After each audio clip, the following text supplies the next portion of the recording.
raise our high. Amen. Amen. Give the glory.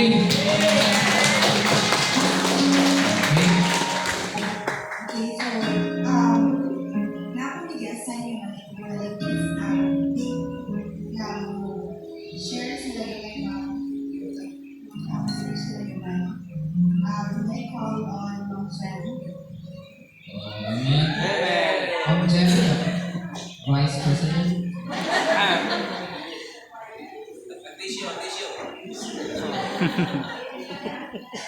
Tissue. Vice President. Ako dito na ako yun. Bitan.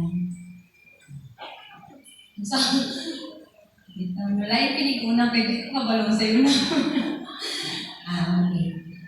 Dili mo hila kay, kuan ba yan? Dili mo hila kay Pastor's wife ba yan? Dili ako Pastor's wife. So, welcome na ba't ka mong bill? Ay, beta. Una ako kay Pastor's wife. Appreciation sa nila ko yan.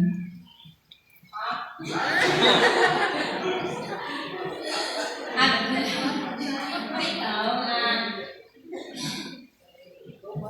Inanti ka. Kadili ka. Punta, gichatra na akong mambim.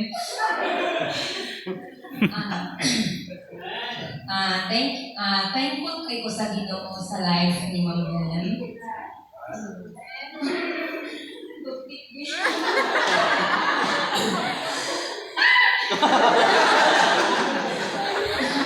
Hindi ko bilang. Sige.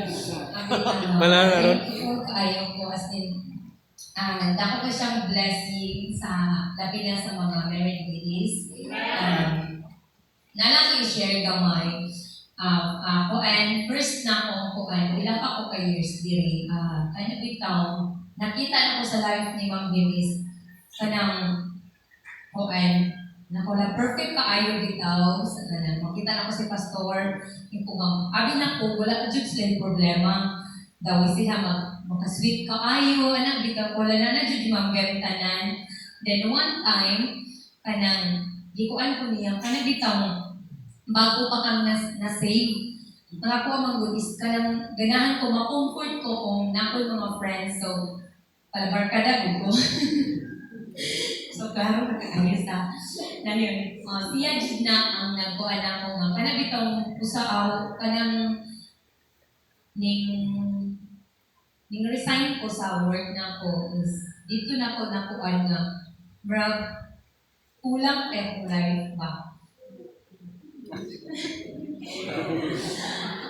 Then, mo na to, nagsugod na itong mga ulaw ko, then, nagsugod itong fellowship na mo, walking, kanang ba, then, welcome ka sa church, anak ka, dito na ko nakuan nga, naman na agree ang tinuod ng barkada. At salamat kay para sa Ginoo, then, mo na to, hindi siya nga, hanabitaw, din ng tinuod na ang kanang postpartum. Ano ba nga? Marap. Uy, imuami ako. Kasi nalimot ko ako. Bitaw. Nalimot. Kanang dito ang kuan ng marag walay ko comfort na ako. Then, cerebral layo din. Nag-message niya, abot ni Ma'am Bebo. 12 midnight. Nag-chat na siya na ko. Then siya, kanang nag-call na ako nga. Yatag siya sa Ginoo nga. Kanang nag-comfort na ko. Na siya, na-feel na ako nga kahit nga. Siya ay nakasabot na ko. Kaya kahit mas ako, wala ko kasabot. Nag-thankful kay ko ni Ma'am Bebo nga. Nakara siya. Kasi kanang bitaw, sige na kag-sulti. Din siya, naminaw ra. Napagawas niya na. As in, pasalamat kayo kung natin. Nato nga, si Ma'am Bebo, wala ko ni-shares ako ang kanang bitaw mo kayo. Wala problem. Wala ko ni-share problema. Bagpura ko din. One time, yung chat siya na ako nga, kung nga, Jen, kasi di akong heart. Ano ba? So, ako po no friend ka Ma'am Bebo sa ano po no? din. Pero, pagkatawa ko, biyata mo. Hindi ko nga, masakit na pa-check up mo. Pa-check up, eh, kung ano, nagkinala ko, kasi siya ka na-reply siya. Ay, dili ko eh. Nang magalalas ni gamay ni Pastor ba ko? Kabalo ko, awabin ako na masakit ko. Kaya kahukot yan ko, dughan ko nga.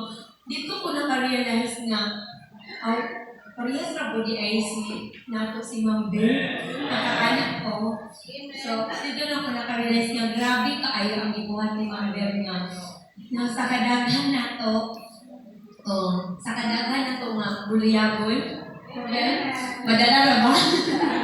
Sa kadaghan damag. Grasya sa Ginoo. Pasalamat kayo natin.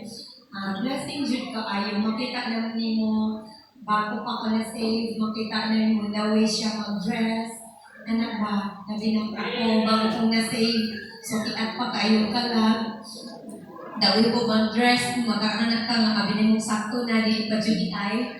Okay na, wala naman ang, madi na bitaw makita, magtindog ang tuhod, magpuko, nakita pa Sabi niyo, okay na din. Makita niyo mo si Ma'am Bev na kung sa siya mag-dress, no?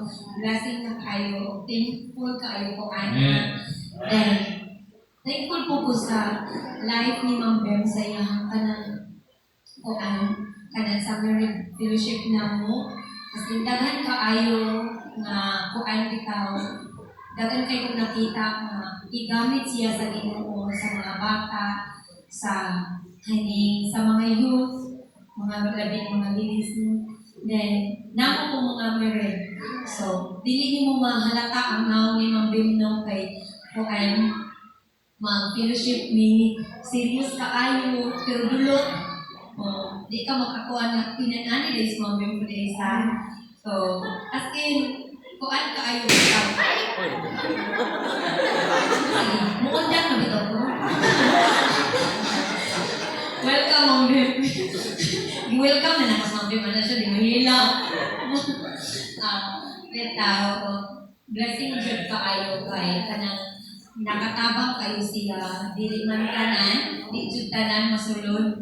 Kung mabuhat na mo, ang iyong ipangsulti, pero nakatabang, kasi ka na bakit? Lisod jud siya. Then, salamat po ni Ma'am Bim na nakasiya ng nasiya na dubad, dili lang sa iyong kaugalingon, dili lang sa iyong pamilya katagan, but just imagine kitang tanan di tagan. Then, tinuod jud na kanak bitaw kung saan na to pag-happy si Ma'am Bim, mag-reflect jud siya kung sa pagka-happy si Pastor. Makita na to kung saan niya kabalagad si Ma'am Bim. So, then, thankful ako. Alam mo, Amen. Amen. Praise